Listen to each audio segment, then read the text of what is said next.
Maaf lah geng, nampak macam ngantuk kan, tapi tak. Tapi itulah aku dulu dekat sekolah. Di sekolah dulu waktu cikgu sejarah aku ngajar pun kayak ngantuk-ngantuk gitu. Kan.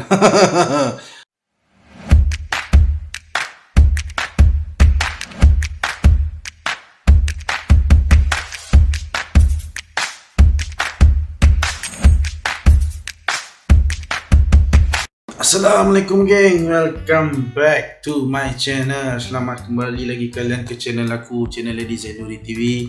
Dan untuk kalian yang sentiasa menonton video-video aku, yang sentiasa mendukung aku mendoakan kalian semua sentiasa dalam keadaan yang sihat, aman dan amin. Dan untuk kalian yang baru di YouTube ataupun baru di channel aku ni, tolong geng subscribe. Sebab apa? Subscribe itu gratis geng. Like, share video-video aku, dan yang paling penting geng, tekan tombol loncengnya untuk menonton video-video terbaru aku. Okay geng, seperti biasa hari ni aku akan buat satu reaction video. Seperti biasa juga ada request daripada sahabat Indonesia kita, sahabat tersayang kita, nak aku react video tentang asal usul orang Jawa. Ini menurut catatan kuno dan pendapat ilmiah. Asal usul orang Jawa. Ya, aku pun tertanya-tanya, dan aku pun pengen tahu juga dari mana asal usulnya orang Jawa. Sebelum ni aku ada react tentang pantang larang orang Jawa. Dan hari ini aku akan react tentang asal usul orang Jawa. Untuk mengetahui lebih lanjut, yuk nonton aku react. Yuk geng.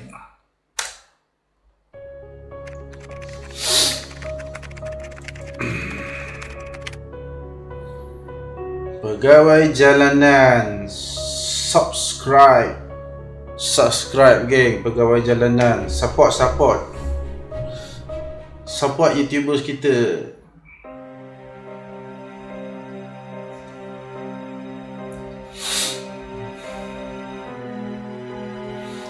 Seperti biasa geng, pegawai jalanan ni kalau dibuat video, lagu dia yang seram-seram, yang angker-angker, asal usul orang Jawa dan perkembangannya.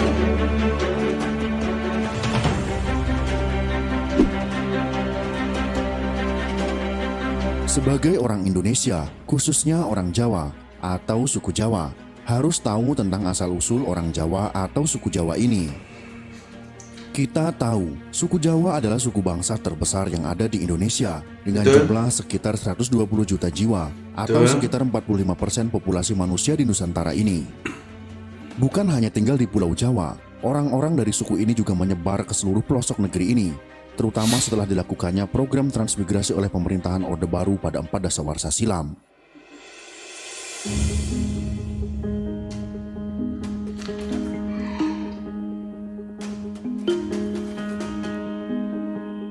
Orang Jawa itu telah menyebar ke seluruh Nusantara, bahkan dunia. Namun tak banyak orang tahu tentang bagaimana sejarah dan asal-usul orang Jawa, hingga bisa tinggal dan menetap di pulau yang sekarang disebut dengan Pulau Jawa itu. Apakah memang nenek moyang suku Jawa adalah asli penduduk pribumi di sana?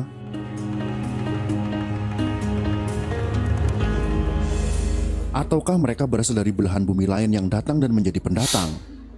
Untuk lebih jelasnya, berikut ini ada beberapa teori yang menjelaskan tentang bagaimana sebetulnya asal-usul suku Jawa di Indonesia. Mari kita simak videonya. Ayo.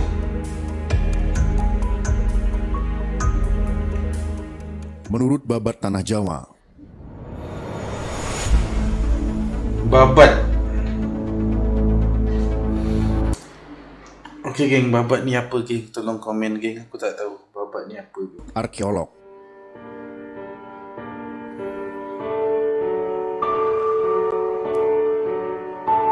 Menurut ahli arkeologi, asal-usul penduduk Jawa tak terlepas dari asal-usul orang Indonesia itu sendiri.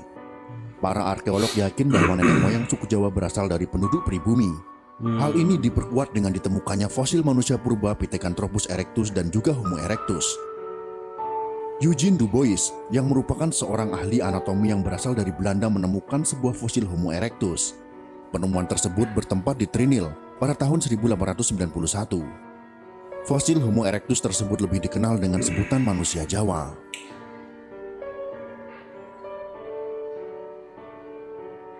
Kemudian dilakukan perbandingan antara DNA pada fosil manusia kuno tersebut dengan suku Jawa pada masa kini. Hasil yang didapat cukup menarik, bahwa DNA tersebut tidak memiliki perbedaan yang jauh satu sama lainnya. Hal tersebut akhirnya dipercayai oleh beberapa ahli arkeologi sebagai teori asal-usul keberadaan suku Jawa.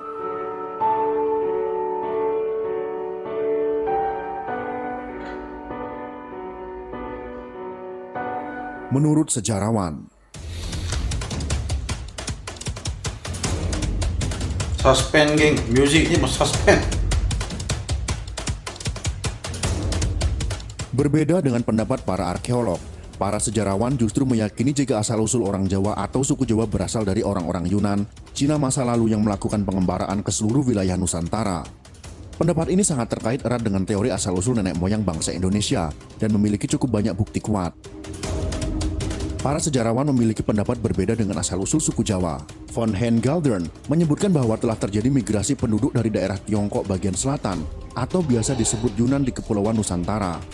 Migrasi ini terjadi dimulai dari zaman Neolitikum, yaitu tahun 2000 sebelum Masehi, sampai dengan zaman Perunggu, yaitu tahun 500 sebelum Masehi, secara besar-besaran dan bertahap menggunakan perahu Maaf lah geng, nampak macam ngantuk kan, tapi tak. Tapi itulah aku dulu dekat sekolah. Di sekolah dulu waktu cikgu sejarah aku ngajar pun kayak ngantuk-ngantuk gitu. Kan. Kok ngerasa balik, kok ngerasa kembali itu perasaannya tu. Waktu di ngajar sejarah kayak gini lah. Tapi enggak stop geng, enggak stop. Kita terus react geng, terus react. bercadik.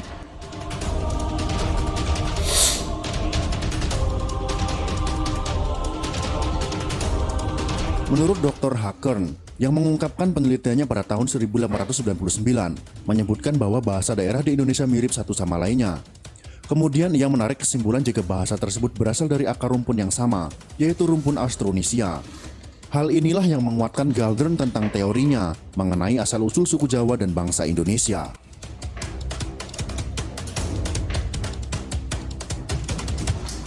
Jadi kebanyakan kawasan-kawasan berdekatan dengan asal Indonesia ni dulu semuanya menggunakan bahasa yang lebih kurang sama. Asalnya itu tadi disebutkan Austronesia. Itulah yang dikatakan kita ni serumpun, tapi gimana yang kau enggak percaya ya? Ramai yang enggak percaya kita ni serumpun, geng. Bukanlah Indonesia dan Malaysia saja. Tapi kawasan-kawasan sebelah kita ni memang kita serumpun. Gimana mau percaya ni? Tapi percayalah, memang serumpun. Gimana lagi?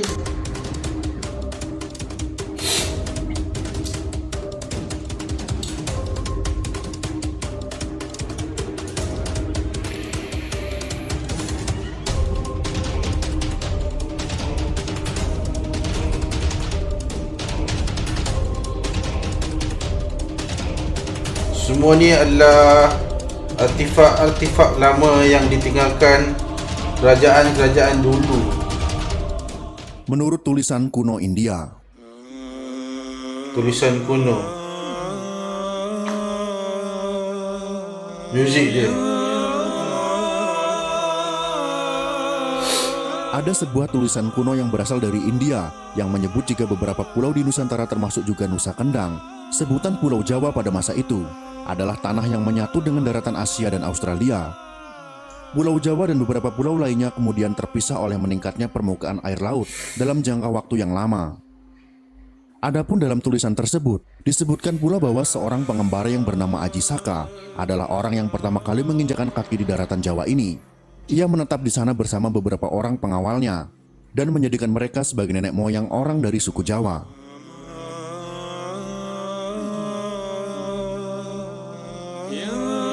Menurut Babad Jawa kuno, asal-usul nenek moyang suku Jawa juga disebutkan dalam Babad kuno Tanah Jawa. Dalam babat Tanah Jawa ini diceritakan bahwa seorang pangeran dari kerajaan Keling bersama para pengikutnya yang tersisih akibat perebutan kekuasaan yang membuka lahan baru di sebuah pulau terpencil dan masih belum berpenghuni. Mereka hidup menetap dan berkoloni membentuk sebuah kerajaan baru di sana dan membangun peradabannya sendiri. Kerajaan tersebut pada masa selanjutnya dikenal dengan nama Java Cekmara.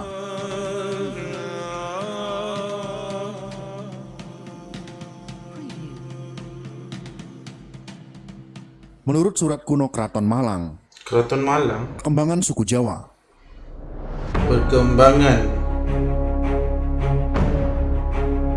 Perkembangan suku Jawa mulai terjadi signifikan ketika Kertanegara memerintah kerajaan Singosari pada akhir abad ke-13.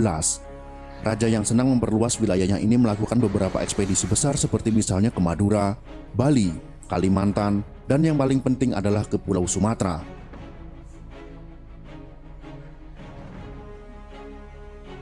Akhirnya Singosari berhasil menguasai perdagangan di Selat Malaka menyusul kekalahan kerajaan Melayu. Dominasi kerajaan Singosari berhenti di tahun 1292 ketika terjadi pemberontakan oleh Jayakatwang yang berhasil mengakhiri hidup Kertanegara. Dan Jayakatwang sendiri kembali dibunuh oleh Raden Wijaya yang merupakan anak dari Kertanegara. Raden Wijaya. Nantinya Raden Wijaya akan mendirikan Majapahit, salah satu kerajaan yang terbesar di Nusantara pada masa itu. Ketika Majapahit mengalami banyak permasalahan tentang siapa yang menjadi penerus, beberapa perang sipil terjadi dan membuat Majapahit kehilangan kekuasaan mereka sendiri. Ketika Majapahit mulai runtuh, Pulau Jawa juga mulai berubah dengan berkembangnya Islam. Keruntuhan Majapahit ini menjadi momentum bagi Kesultanan Demak untuk menjadi kerajaan. The world is entering into an economic recession. Market volatility is at an all-time high. Kerajaan yang paling kuat. Kesultanan Demak ini nantinya juga memainkan peran penting dalam menghalau kekuatan kolonial Portugis yang akan datang. Kesultanan Demak kemudian dilanjutkan oleh Kerajaan Pajang dan Kesultanan Mataram. Dan perubahan ini juga memaksa pusat kekuatan berpindah dari awalnya ada di pesisir Demak menuju Pajang di Blora. Dan akhirnya pindah lagi ke Mataram, tepatnya di kota gede yang ada di dekat Yogyakarta saat ini. Selain penyebaran suku Jawa melalui perluasan kerajaan, juga melalui penyebaran agama Islam. Selain di dalam negeri, suku Jawa juga muncul di Semenanjung Malaya sejak lama, mengikuti perkembangan Islam. Hubungan antara Malaka dan Jawa sendiri merupakan sebuah hal penting, yang berperan besar dalam berkembangnya Islam di Indonesia, karena banyak misionaris Islam yang dikirim dari Malaka ke beberapa daerah perdagangan di pantai utara Jawa. Migrasi-migrasi ini memperluas ruang lingkup yang harus ditelaah ketika para sejarawan menyelidiki jejak asal-usul suku Jawa dalam sejarah.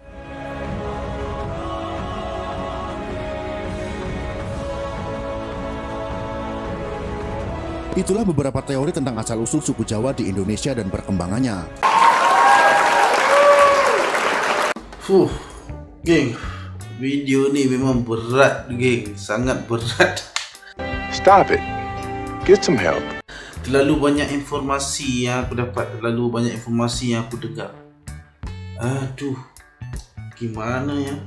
Terlalu banyak teori, informasi, terlalu banyak, geng. Terlalu berat, geng.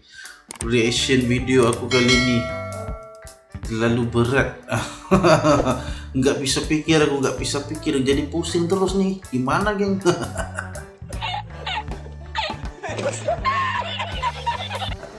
Tapi geng, semua cerita tadi, semua informasi tadi adalah teori. Tak dapat dibuktikan walau satu pun 100% dari mana asalnya orang Jawa ni. Yang sejarawan kajinya begini, ahli arkeologi yang mengkaji jawapannya begini, jadi jawapannya lain, berbeza. Jadi semua ni jadi sebagai teori aja.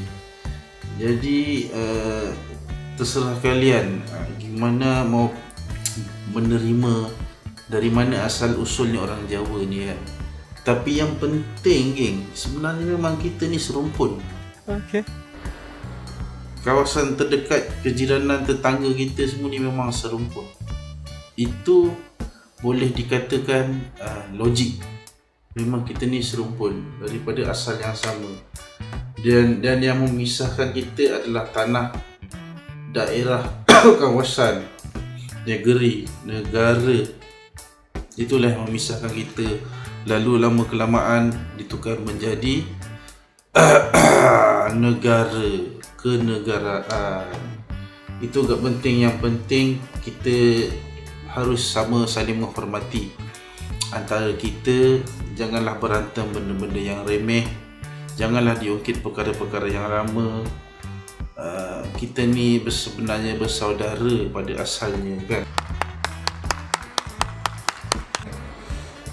Kita serumpun sebenarnya, kita bersaudara. Lagi-lagi orang Islam, yang mana kalian yang Islam ni, lagi-lagi yang Islam ni, apalah yang nak diberantemkan. Keislaman itu lagi teguh, lagi penting daripada kenegaraan semua ni. Islam itu dah mengajar bersatu padu, berbaik sesama insan. Jangan berantem lah, geng. Pusing aku, geng. Yang penting apa? Santuy. Okey, geng. Terima kasih banget udah nonton video aku daripada awal sampai habis. Yang belum subscribe, geng, tolong subscribe. Sebab apa? Gratis saja, geng. Kita jumpa aku dekat next video aku, okey? Assalamualaikum.